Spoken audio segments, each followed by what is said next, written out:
আমি করিনি। তুমি করেছো, তুমি তুমি তোমার জন্য এত কিছু হয়েছে, শুধুমাত্র তোমার জন্য। কি না কি না না বললে হবে?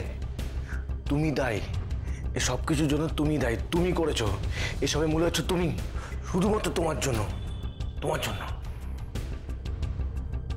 মা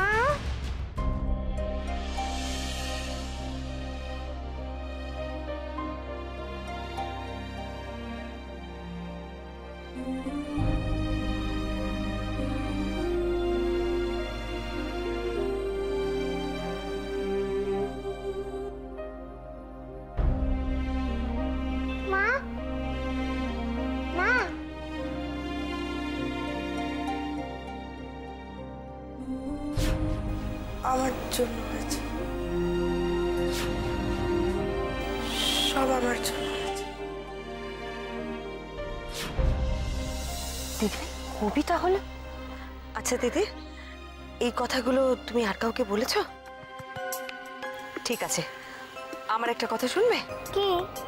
তুমি এসব কথা আর কাউকে বলবে না, ঠিক আছে? প্রমিস করো। মামুকেও বলবে না, ঠিক আছে?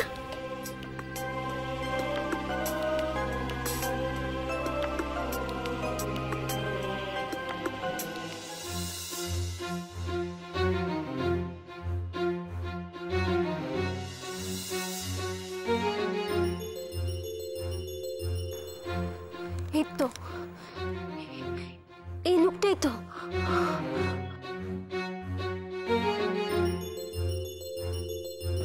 যে যাই বলুক, কে মাধুরীকে কি বলেছিল সেটা কিন্তু আমাদের কাছে একদম পরিষ্কার হয়ে গেল নন্দা। তার মানে এটা ঠিক, কেউ মাধুরীকে ডিরেক্টলি বলেছিল যে ও দীপার মৃত্যুর জন্য দায়ী। কে আর কি বলেছিল সেটা তো বোঝা গেল, কিন্তু কেন বলেছিল? কবিকে না প্রথম থেকে আমার একদম ভালো লাগছিল না, কি বাজেভাবে কথা বললো আমাদের বাড়িতে এসে। হ্যাঁ সে তো বটেই। অরূপকে একবার জিজ্ঞেস করে জানিস ও কবি সম্পর্কে কোনো ইনফরমেশন জোগাড় করতে পারলো কিনা। বলেছিলাম। কে আবার ফোন করছে? অচেনা নাম্বার। হ্যাঁ, হ্যালো। হ্যালো, মিসেস পরমা মিত্র বলছেন? হ্যাঁ বলছি। আমি মঞ্জিত, দীপার বন্ধু বলছি। হ্যাঁ মঞ্জির, বলো। আপনার সাথে একটু দেখা করতে পারি? আসলে আমি বাড়িতে এসে একটা জিনিস খুঁজে পেলাম, সেটা আপনাকে দেখানোর ছিল।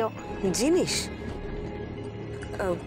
ঠিক আছে মঞ্জির, যেখানে আমাদের দেখা হয়েছিল সেখানে তুমি চলে এসো, আমরা আসছি। থ্যাংক ইউ, আমি আসছি। ঠিক আছে। কি বললো? আমাদের আরেকবার ওই কফি শপে যেতে হবে। আবার কেন? মঞ্জির কিছু একটা খুঁজে পেয়েছে, আমাকে দেখাতে চায়। ওর গলা শুনে মনে হলো নন্দা ও বেশ উত্তেজিত। কালু, চট করে কফি শপে আরেকবার চলো তো, যেখানে গিয়েছিলাম।